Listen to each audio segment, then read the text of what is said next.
Bonjour à vous à la maison et re-bienvenue à ce nouvel épisode d'Érable en bref. À Saint-Ferdinand, plusieurs dossiers municipaux retiennent actuellement l'attention. Entre les enjeux liés à l'eau potable, le projet de la relance de la Maison du Sacré-Cœur, les décisions entourant la taxation et les priorités établies par le conseil municipal, les prochains mois s'annoncent importants pour la municipalité. Afin de faire le point sur l'état d'avancement de ces différents dossiers et de mieux comprendre les orientations prises par l'administration municipale, nous recevons aujourd'hui le maire de Saint-Ferdinand, M. Jean Bernier. Bonjour à vous à la maison et re-bienvenue à ce nouvel épisode d'Érable en bref. Aujourd'hui, je m'entretiens pour une deuxième fois en pas trop longtemps avec le maire de Saint-Ferdinand, pardonnez-moi, M. Jean Bernier. Monsieur Bernier, bonjour. Bonjour, merci Jacob. pour encore une fois, Ça pour une deuxième plaisir. fois, ça fait plaisir d'accepter l'invitation, c'est vraiment apprécié. On va rentrer dans le vif du sujet. La municipalité avait, j'ai vu ça passer sur les réseaux sociaux, a comme projet de faire la relance des installations de la maison du Sacré-Cœur à Saint-Ferdinand. Donc, ça n'a pas été annoncé. Il n'y a pas d'annonce concrète qui a été faite en rapport avec ce projet-là. Mais où en sont les démarches présentement? Je veux savoir et les gens aussi aimeraient savoir. OK. Oui, puis c'est un projet qui est cher à beaucoup de citoyens originaires de Saint-Ferdinand. J'ai eu l'occasion de visiter la maison du Sacré-Cœur avec Alex Boissonneau, le député du Parti québécois, il y a peut-être 2 semaines de ça. Et puis, Alex et moi, on a été à même de voir ce qui reste comme installation à l'intérieur. On voit évidemment que ça a été une habitation du secteur hospitalier, etc., avec les chambres, les douches, les lavabos, etc., etc. Puis même, tu vois, il y a encore les postes des infirmières et tout le kit, là. Fait que tu vois que ça a de l'air fonctionnel. Par contre, au niveau des normes, puis au niveau de mettre ça à niveau pour être en mesure de rencontrer les critères là, de respect au niveau des édifices publics en 2026, il faut mettre beaucoup de sous. On a eu l'occasion de rencontrer la présidente du CIUS de Trois-Rivières, puis aussi la responsable de tous les bâtiments du CIUS là, à ce niveau-là. Alors, on était réellement en bonne main. Par contre, il ne faut pas se leurrer, là. Moi, je suis prêt je vais travailler sur ce projet-là. Alex aussi. Mais par contre, c'est quelque chose de très pas aléatoire, mais très... il y a beaucoup de circonstances la probabilité de réalisation, disons, à ce stade-ci, elle est, disons, faible à moyenne. Mais plus faible même que je dirais que moyenne, en fonction des coûts de mise à niveau de ces fameuses normes-là. Puis aussi, en fonction du fait que qui va devenir responsable de quoi? À savoir, est-ce que c'est un projet du secteur public simplement? Est-ce qu'on fait intervenir le privé dans ça? Puis si c'est le privé, est-ce qu'on fait une résidence pour personnes âgées, des logements à prix modique, etc., etc.? Puis il faut comprendre que trouver le bon maillage dans ce secteur-là, ça peut être complexe parce qu'on ne parle pas de projet d'une couple de millions de dollars. Là. On parle de projets dans les 8 chiffres. Là. C'est beaucoup. Puis moi, là. Le premier réflexe que j'ai eu quand j'ai vu cette nouvelle-là passer, je me suis tout de suite dit, est-ce que ça vaudrait quasiment plus la peine de mettre la bâtisse par terre puis d'en refaire quelque chose? Est-ce que ça serait économiquement plus rentable de faire ça que de rénover la maison du Sacré-Cœur au complet? Est-ce que je me trompe? Oui. Bien, sans tomber à ces conclusions-là directement, on peut dire qu'on a même eu cette discussion-là avec les gens du CIUS lors de notre rencontre. Puis, c'est une avenue qui n'est pas à négliger, dans le sens que peut-être qu'effectivement, dépendant de ce qu'on veut faire avec tout le pied carré que toute cette bâtisse-là représente, peut-être ce serait mieux de démolir pour mieux construire. Puis ça serait pas tellement nécessairement plus cher. Mais encore là, ça prend une espèce un aval avec un projet qui est porteur, puis rassembleur aussi pour la municipalité. Puis pour l'instant, on n'est pas encore là. Puis l'autre chose aussi qu'il faut toujours se rappeler, puis je l'ai dit sur ces ondes-ci, la dernière fois qu'on s'est rencontrés, Jacob, si tu te souviens, on a toujours notre fameux problème d'eau potable. Exact. Alors, si on remplit tout cet espace cubique-là avec plein de chambres, plein de résidents ou de locataires ou je ne sais quoi, c'est quand même encore beaucoup d'eau, là. On réfère à ça, c'est important parce que l'eau potable qui nourrit l'hôpital, c'est pas la même eau brute qui est desservie par les puits du 4e et du 5e rang pour servir l'hôpital au niveau de ses besoins de buanderie. Fait que tout ça, c'est quand même assez complexe. Là. Jean, la dernière fois qu'on s'est parlé, vous venez de le dire, là, effectivement, on a parlé de l'eau potable parce que c'est un dossier qui, la dernière fois qu'on s'est parlé, semblait avancer à votre goût. Oui. Aujourd'hui, où on en est? Il avance moins vite que je pensais jusqu'à un certain point parce qu'on a eu certaines précisions quant au volume d'eau que représentent les 3 puits analysés. Puis à l'heure actuelle, là, on parle d'un déficit en eau versus le potentiel réel que ces puits-là représentaient. On parlait de puits, là, des 3 puits analysés là, sur lesquels on fait des tests SIDES, là, on parlait d'un potentiel à peu près de 75 000 gallons par jour. Et puis les besoins usuels de la municipalité là, représentent environ 66 000 gallons par jour. Alors, toujours est-il que là, on est en deçà de ça. C'est beaucoup, de loin inférieur, 30 à 35 % inférieur aux fameux 75 millions. Fait que là, il faut vérifier parce que tout ça aussi est contingent avec l'élaboration du plan de développement puis domiciliaire de la municipalité, l'implantation potentielle un jour de nouvelles industries. Tout ça est relié ensemble. Alors, il faut s'assurer que si on prend une décision avec l'eau qui vient du 4e ou 5e rang, ça soit aussi économiquement faisable. Une autre avenue, au moment où je dis ça, ça serait de dire, bien, sur les terres sur lesquelles on est propriétaire à Irlande, d'où on puise l'eau potable de la municipalité qui se transfère vers la station du 6e rang, bien, on pourrait construire d'autres puits supplémentaires. Mais, puis ça, c'est beaucoup moins coûteux que faire amener une ligne là, à partir du 4e rang jusqu'au 6e rang, à peu près 4-5 km. Là. Alors ça, c'est quand même coûteux. Alors, est-ce que ça serait plus pratique de dire on se construit des puits supplémentaires sur nos terres à l'heure actuelle d'Irlande où sont délimités les puits existants? Mais encore là, si on fait ça, il faut s'assurer de ne pas voler de l'eau à nos puits actuels. C'est ça. Alors, si on creuse, je donne une idée, à 300 ou 500 pieds, puis on frappe les mêmes veines d'eau dans le roc qui nourrissent à l'heure actuelle notre puits qu'on appelle le Gros Boissonneau, on n'est pas avancé. Alors, il y a toute cette problématique-là supplémentaire qui rentre en ligne de compte. Là. Sachant que le dossier de l'eau, c'en est un qui est quand même assez central, puis qui peut empêcher certains projets de se manifester, ou encore, c'est ça, de se manifester, ça serait quoi, selon vous, la prochaine étape? Qu'est-ce que vous pourriez faire concrètement, la prochaine étape pour faire avancer ce dossier-là, outre les puits qu'on vient de parler? Bien, justement, le focus, ce serait pas mal sur les puits. Là. Parce que je vais vous donner un exemple. Un puits artésien coûte à peu près 30 à 40 000 $, dépendant de la difficulté que tu as à aller chercher de l'eau, etc., etc.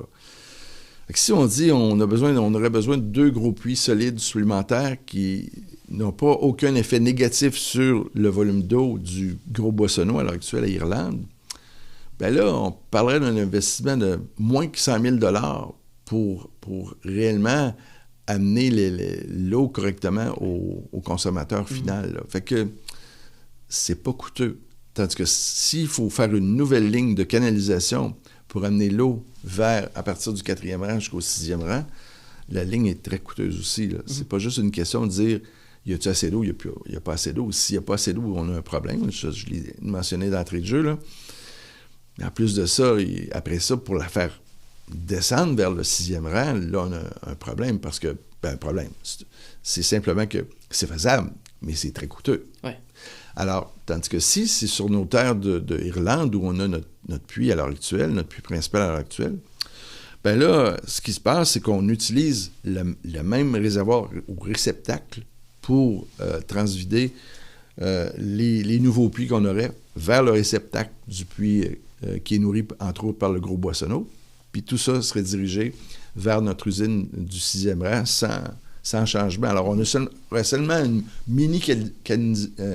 canalisation de quelques 600 000 pieds maximum, quelque chose comme ça, là, pour dire on se rend au bas de captation, puis elles vont directement au 6e rang. Alors, les coûts seraient quand même minimes. Ouais. Fait que donc, de ce que je comprends, c'est que dans le dossier de l'eau, présentement, la solution à court terme, moyen terme que vous envisagez, c'est vraiment l'option des puits. Bien, oui, parce que une fois que le printemps, les neiges vont être fondues, on va essayer de faire des tests pour voir si effectivement, au niveau de l'eau, là, on est capable d'aller chercher des puits là, en fonction des technologies qui existent, là, style rayon X, c'est pas le bon mot évidemment, là, pour aller chercher de l'eau dans le fond de la terre pour aider notre municipalité.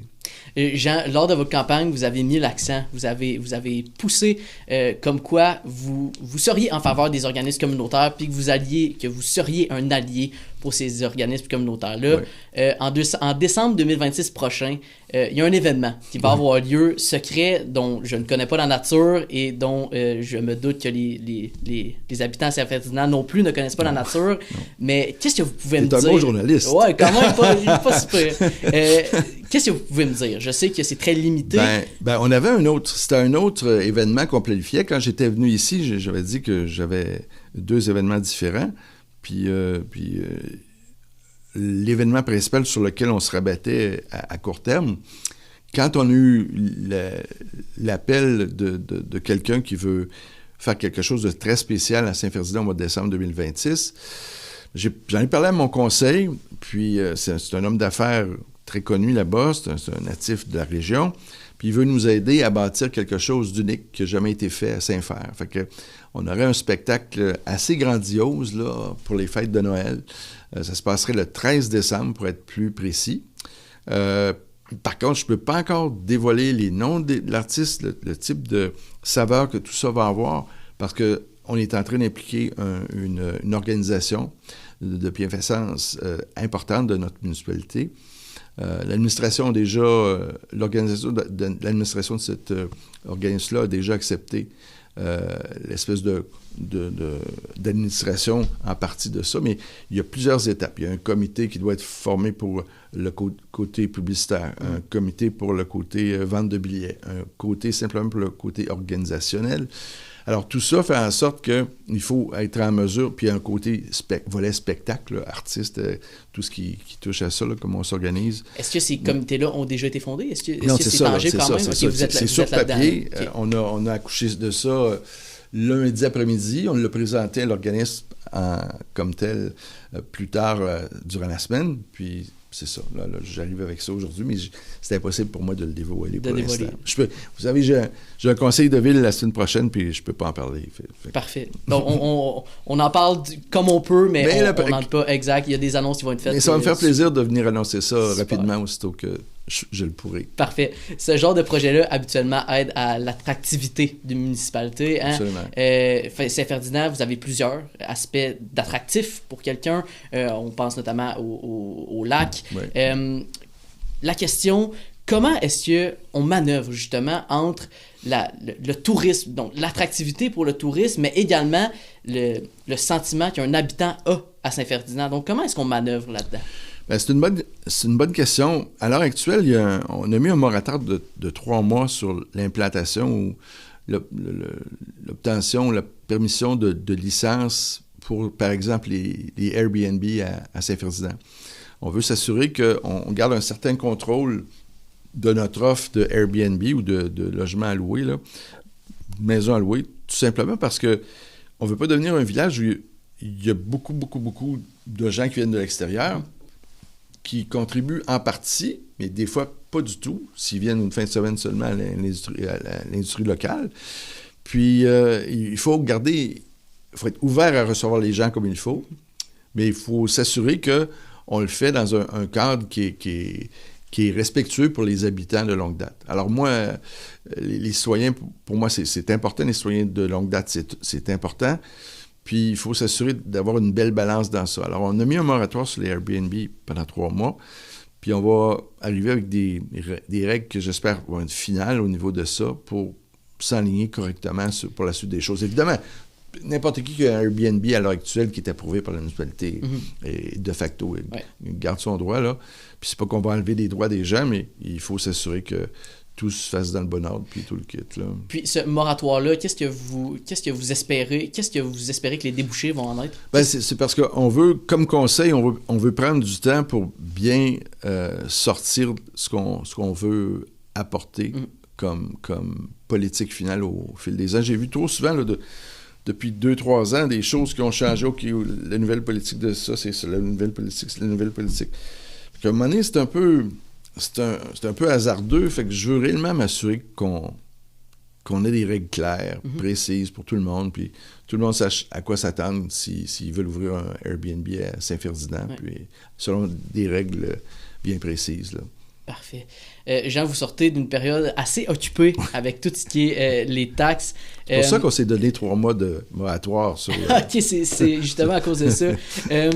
Qu'est-ce qui ressort de toute cette période-là extrêmement occupée?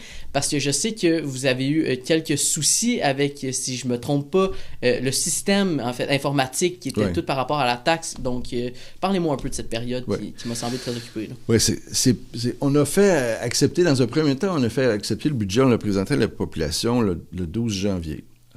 Puis le 26 janvier, on avait demandé aussi une dérogation aussi de 30 jours là, au gouvernement du Québec, là, au l'Office des affaires municipales, pour être en mesure de pouvoir avoir 30 jours de grâce pour déposer budget et taxation. Ouais.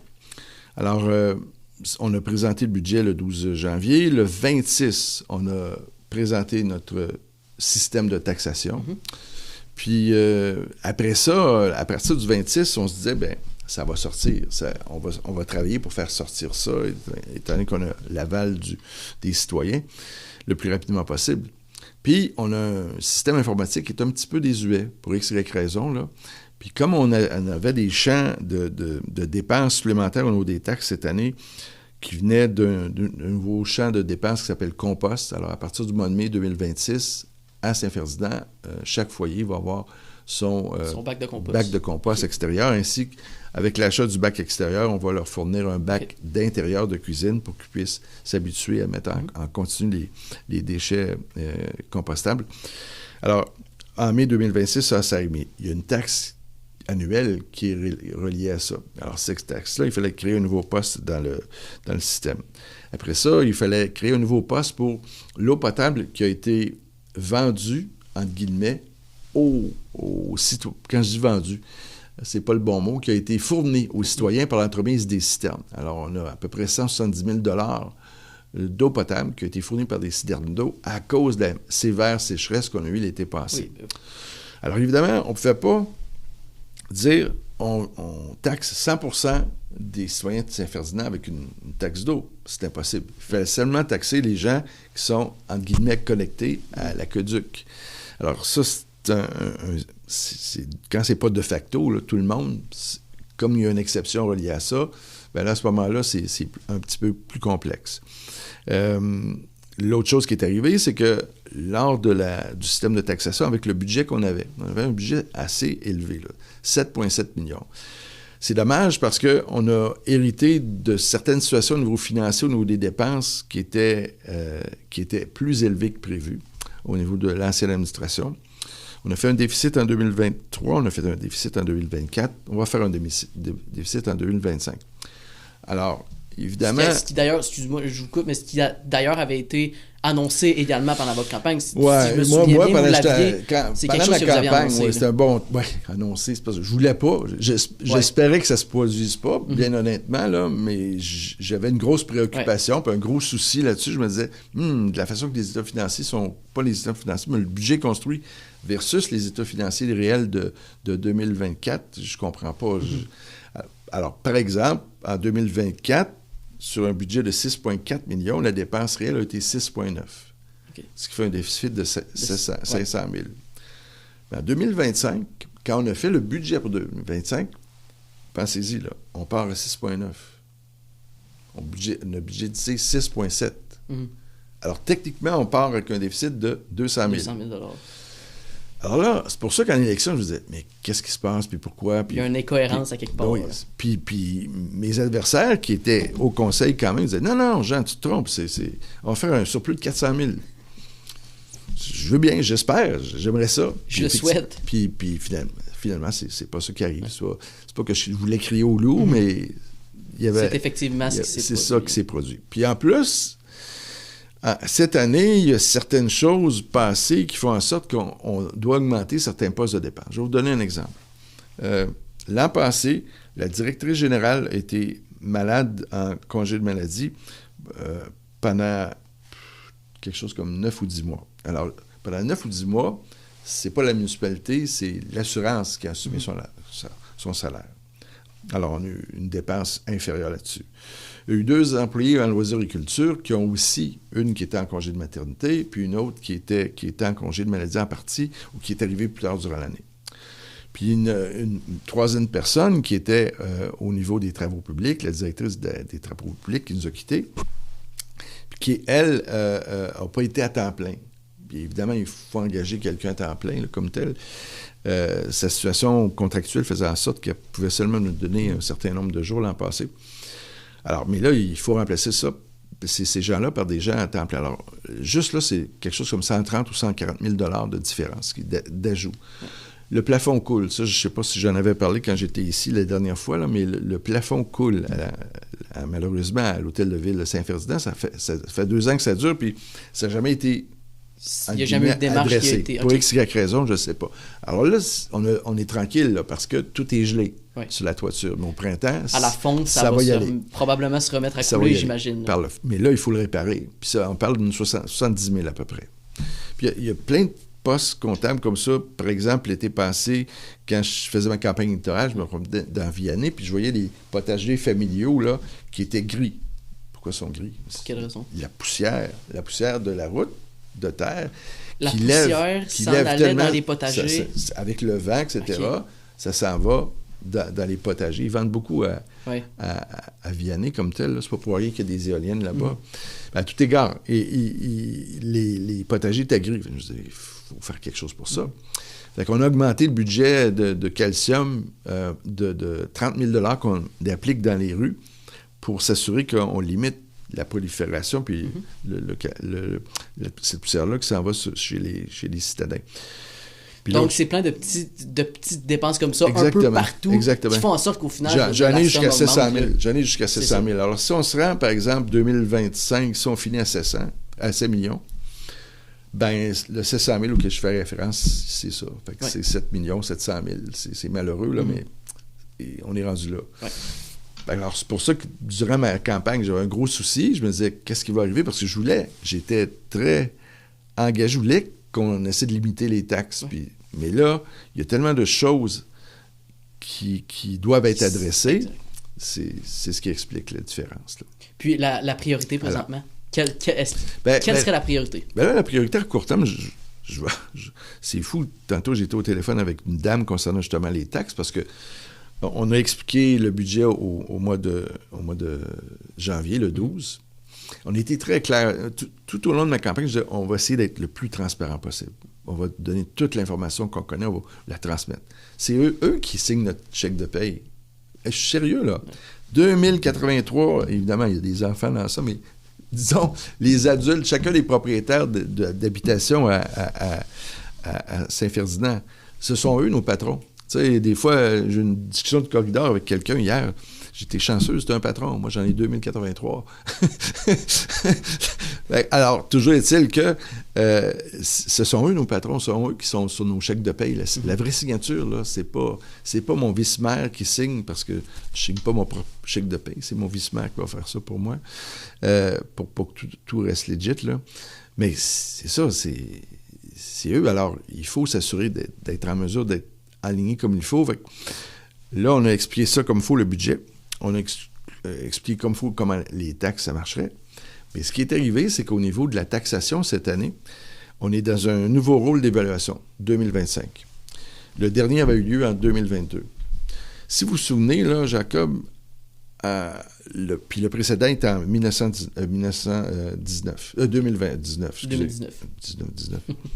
L'année après la Première Grande Guerre. Toujours est-il que, de 2019 à 2022, qu'est-ce qu'il y a eu? La COVID. Oui. Qu'est-ce que ça a causé, la COVID? C'est qu'à un moment donné, quand certaines personnes ont réalisé qu'elles pourraient travailler de la maison, selon certaines occupations qu'elles avaient ou quoi que ce soit, puis avec les médias sociaux puis les logiciels comme Teams puis ces choses-là, ben là, c'est beaucoup plus facile de garder contact toujours tout le temps. Ben là, il y a plusieurs personnes, des couples, qui ont décidé, ben moi, je vais aller vivre en campagne. Puis là, si t'es de Québec, puis tu dis, OK, je vais regarder Lac-Saint-Joseph. Lac-Saint-Joseph, il n'y a pas grand-chose en bas d'1 million sur Lac-Saint-Joseph. Ça peut ne pas être achetable. Ah, c'est ça.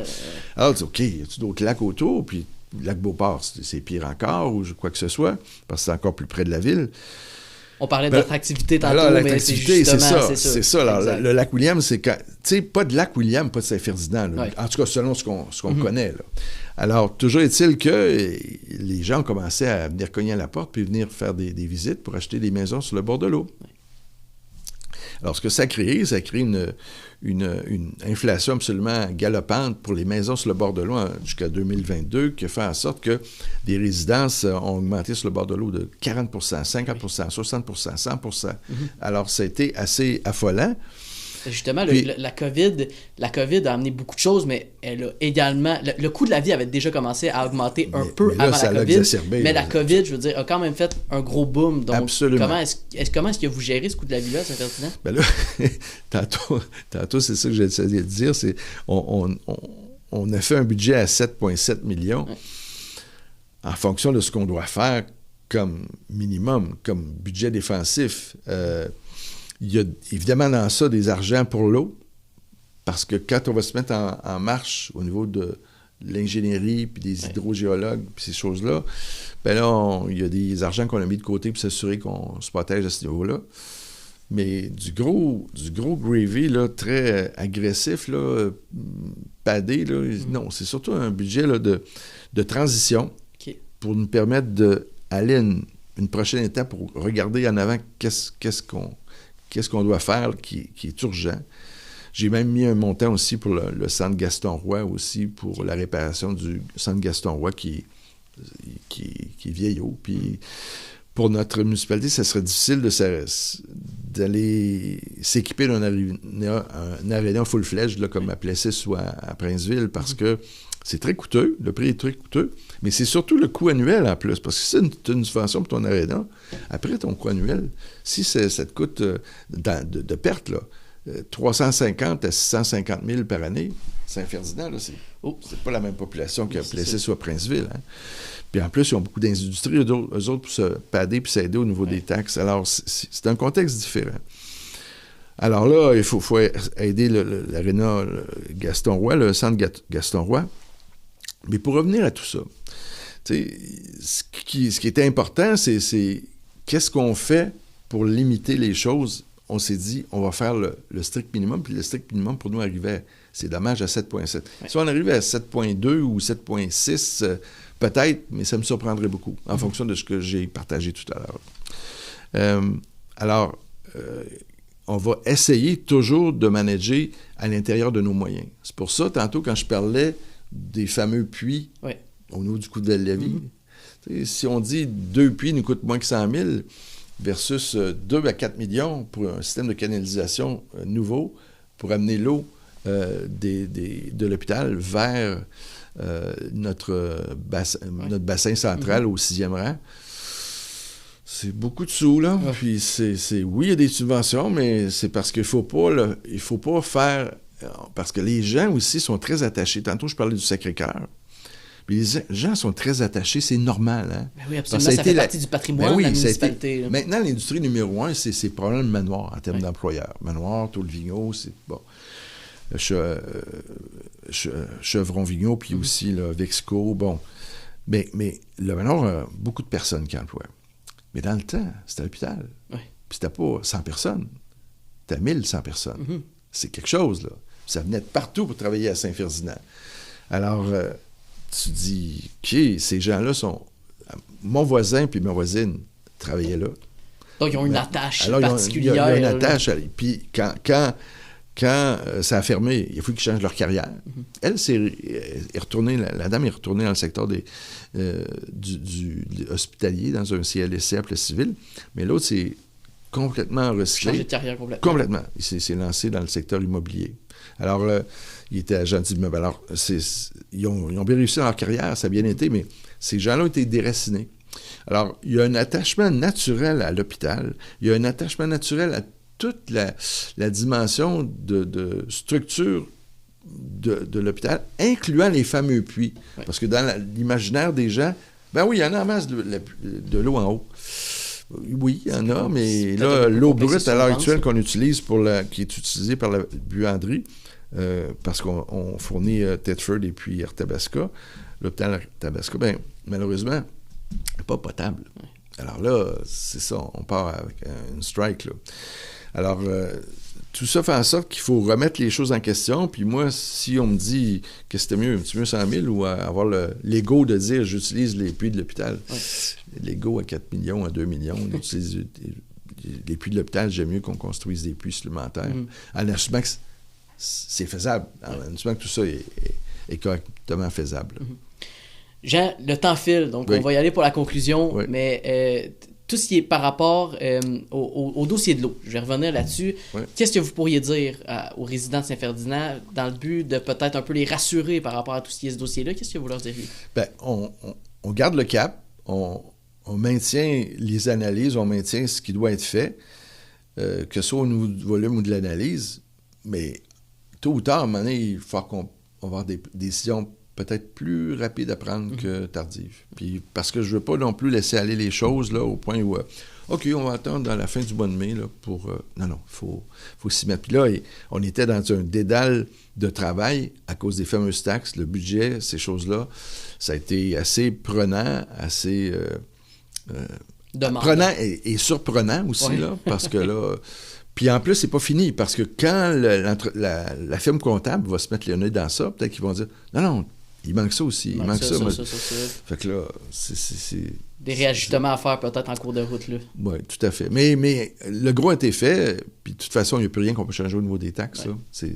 Ça va être un très la date limite, si je ne me trompe pas, était du 28 aussi pour... Oui, 28 février, mais tout est parti. C'est ça, tout est parti. Donc, tout est parti. Puis d'ailleurs, les gens voulaient avoir... quand ils ont su qu'il y aurait une augmentation de taxes cette année, là, quand même substantielle, quand même. Les gens qui viennent au conseil, qui s'attardent et s'intéressent aux choses du conseil, bien, ils nous ont demandé... écoutez, là, on paye 3 fois par année, on pourrait-tu payer 4 fois par année? Puis ma réponse initiale, ça a été, on est tellement dans le jus, là, on n'a pas le temps de regarder ça. Puis je n'avais parlé même pendant ma campagne électorale, mais ma réaction initiale, c'était, hey, on est dans le jus, là. Puis là, il y a 2 citoyens qui ont été très, très perspicaces. M. Bergeron et Mme Fortier, Clémence, là, qui ont été très perspicaces, très, très tenaces. Ouais. OK. Ils ont réussi à vous faire changer d'avis? Oui, OK, on le regarde. Alors, il va y avoir 4 paiements maintenant. Ça va être 1er mars, 1er mai, 1er août, puis 1er octobre. Puis, mais par contre, avec le retard qu'on a pris au niveau du dépôt des taxes, de la transmission des taxes aux citoyens, on a dit, bon, ce ne sera pas le 1er mars, ça va être le 23 mars. On s'y prend comme ça. On ne veut pas pénaliser plus qu'il faut le citoyen qui a attendu après nous parce qu'on avait réellement des réels enjeux à la municipalité avec ça. Donc, vous l'entendez ici, les paiements de taxes vont maintenant se faire en 4 versements au lieu de 3. Jean, merci beaucoup d'avoir pris le temps de venir nous parler. Ce fut un plaisir. Pareillement pour moi. À la prochaine. Donc, plusieurs dossiers en évolution à Saint-Ferdinand. Qu'il s'agisse des infrastructures liées à l'eau potable, du projet de relance de la Maison du Sacré-Cœur ou encore des décisions budgétaires et fiscales adoptées par le conseil municipal, ce sont des enjeux qui auront des impacts directs sur les citoyens. Nous continuerons bien sûr à suivre ces développements au courant des prochains mois. Encore une fois, merci à vous à la maison d'avoir été des nôtres. C'était Jacob Canville à la TVC.